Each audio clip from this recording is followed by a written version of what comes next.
Hey y'all, it's Karen Denton, your KSC bidding consultant and owner of KSC Commercial Cleaning Services. And I really didn't get on here to say much. I just wanted to get on here, just talk to y'all. I hope you guys are busy. I hope you're getting new clients. Because I've been, getting so many opportunities. Still waiting to be awarded on a lot of them, but even still, there are opportunities. Yeah, the NFL draft is about to start for us soon.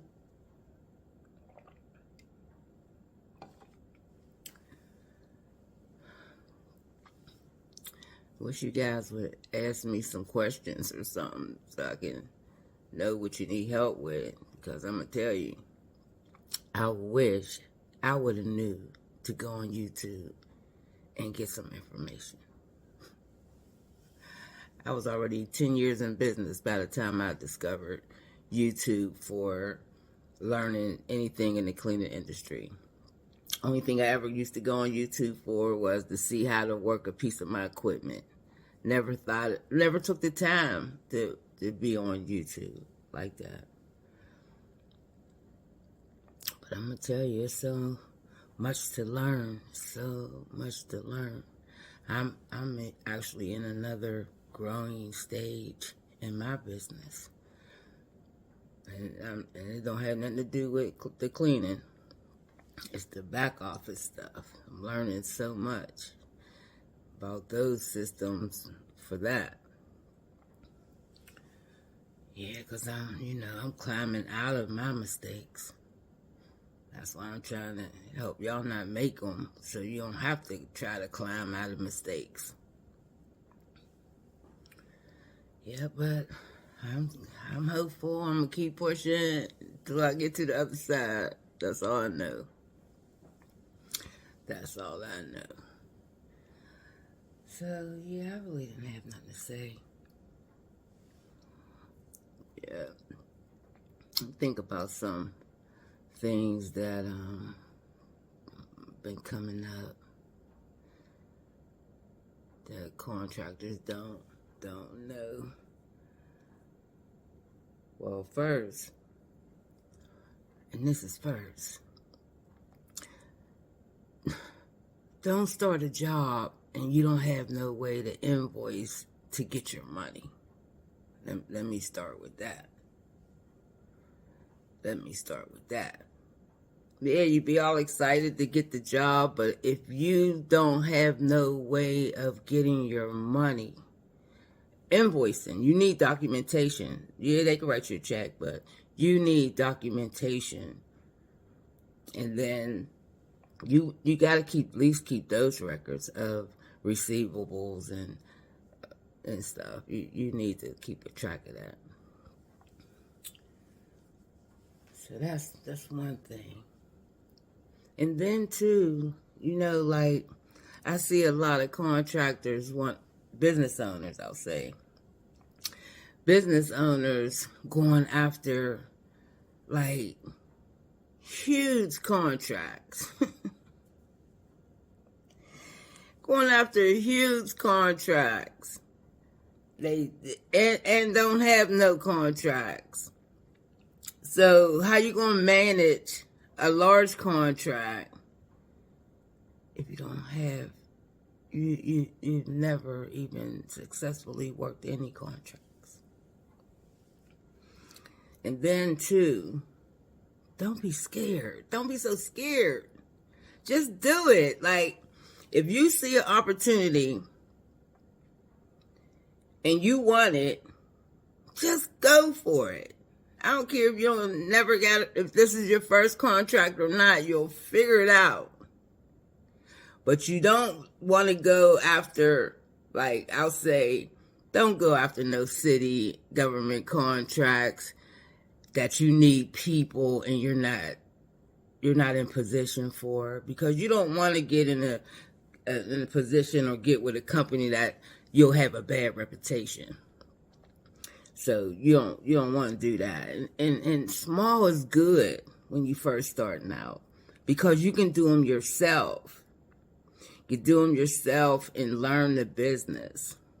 And then you can actually see why you need to pay people what you need to pay them, depending on what they're doing.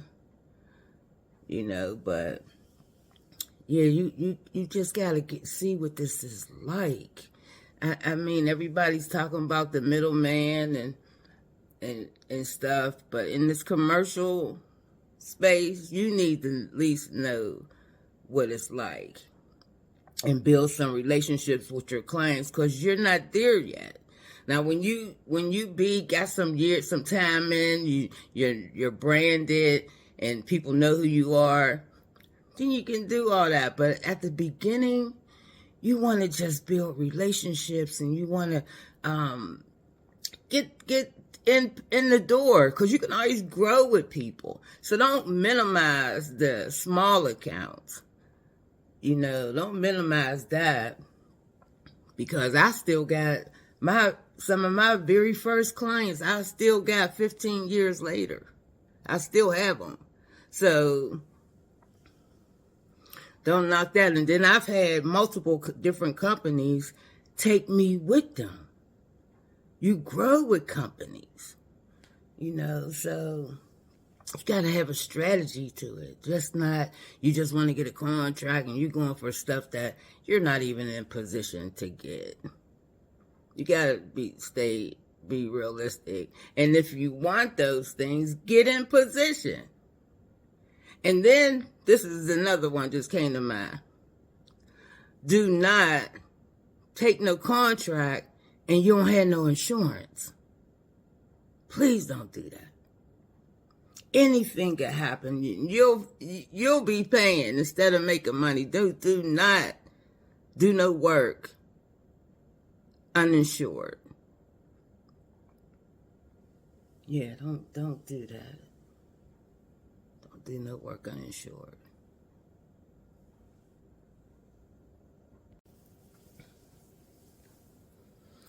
Yeah, so please don't do no work without insurance. What else?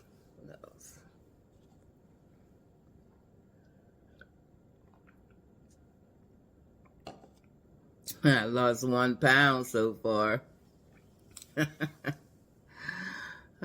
Keep going.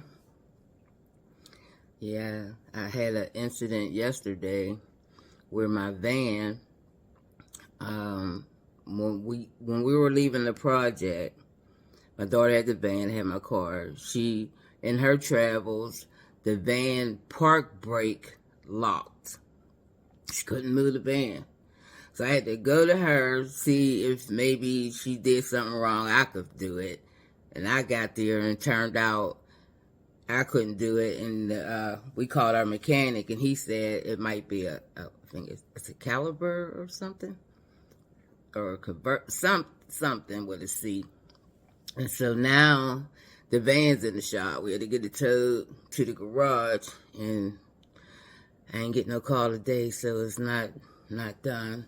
So I don't think I'm going to have it by Friday. And Friday, both my kids got sites to do. And now we all running on one car. It's going to be crazy. I came home yesterday, and I work from home today. I'm probably going to work from home tomorrow. And then Friday, everybody got to go to work. So we'll figure it out. We always do. We'll figure it out. And I was telling my kids, I said, the devil is attacking us by our vehicles. My son already totaled his car. I'm not buying him another one. That's the second total car. Out of nowhere, I got this crack in my windshield, like this little line in my windshield. I don't know where I was when it happened. I just looked one day and it was there. Looked to see what it would cost to get it fixed. It's over $1,000, let me say that. And I said, yeah, but so it's over $1,000. So I'm not ready That ain't in the budget. So then, when we had that snowstorm, when I called myself taking my little reset time at the hotel, the van was home because my son had to work that Friday, and told him, don't move my car. Don't move it. It's supposed to be snow, icy, bad outside. Don't move it. What'd he do? He moved it anyway. And what'd he do? Slid in some ice. Didn't even make it out the complex. Slid on some ice and damaged my van. So now I'm waiting for a date so I can get the van repaired. And then the reason my daughter got my car now is because her car's in the shop. So it's like, and it's been that, the vehicles. So I'm like, because that's how we make our money. But you know what? I ain't even giving them that because, and we had to sit there like, it happened around 3:30, and then called the tow truck. They sent a tow truck probably about 4:30 or something, and it was a flatbed. And the tow truck driver with the flatbed said he can't move it because the wheel's locked. So now we got to call them. We got to wait for another tow truck driver. So then they sent another tow truck driver about however long later, and he come with a flatbed. So then he said he can't tow it either. So we call him and we sitting there still again. And then the tow truck driver, the third tow truck driver came with a flatbed too, but he said he could move it because he had some kind of device that he could pull out, you know, like how the tow truck cars are. They had a little thing they can pull out and lift the van up so it could be on its front wheels. So that's what he did. And finally, we got the van on its way. So somebody had said to me, I was talking on the phone, and somebody said to me, "You're not mad about that?" I said, "No. What? I got a van full of my equipment. I got a stranded daughter, and it's my van. I need to be here. Like, what am I be mad about? You cannot you cannot waste your energy on things you have no control over. I was powerless over that situation. I had to be there. I had to sit there however long it was going to take. And my van sitting in the middle of the street with all my equipment and stuff in there, plus my van. And then my daughter, how's she going to get home if I don't stay? So I had to do that. That's why yesterday I really didn't make no video because I had to go through that. I didn't even go get the workout because I'll let her go ahead and drop me off, go ahead and take the car home because I didn't feel like doing all that after that. And plus, I didn't have nothing to do today. I already was going to be in today, work from home. So if I don't have to go out on a project or I don't have no walkthrough scheduled, I stay home, get some rest, or I work from home. But I got a bunch of walkthroughs coming up. Let me see, I got a couple on Monday. It's the same company. They got 2 restaurants. And then, it's 3. Okay, it's 2 restaurants. And then I'm going to walk through on a restaurant kitchen. And then I think I got one more, but I can't look because I'm on my phone. But I think I got one more. Yeah, I think I got one more. Yeah, I was going to go to a construction walkthrough today. I already did the bid. I was just waiting to go to the walkthrough so I can physically see. But it's office. They gave me the specs, so I already bidded on that already. Actually, I didn't send it yet, but it's done. I'm just going to review it. I'm kind of waiting to see if they put out any addendums or anything from today's walkthrough before I submit it. But, yeah, so I've been super busy. And that, I got to work on that deep clean that we just did. They want 1 day a week service. So we would have to do that. Not clean the dust like we did, but we would have to do the floors and the bathrooms of the same space. So I'll work on that this evening and put that together for them. Yeah. I got some invoices I need to put together too. Yeah.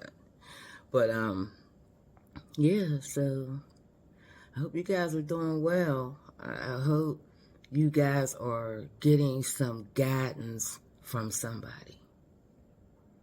I just hope you're getting some guidance from somebody. Because don't try to do this thing by yourself. I'm telling you. Because it's not about a mop and a bucket. It's not just about cleaning. And let me tell you guys how I feel about my business in this industry. I don't know how you look at it, but this is how I look at it. In this cleaning industry, we save lives. We save lives. People don't hire us to straighten up. They hire us to kill them germs and save their life.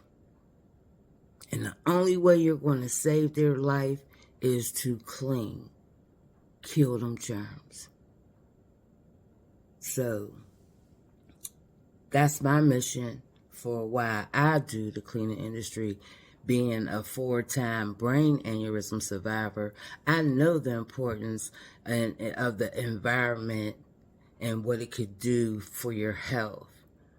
So we save lives. So I'm going to leave y'all with that. And if you have any questions, ask me some questions. I always read. I don't got many comments. I always read them.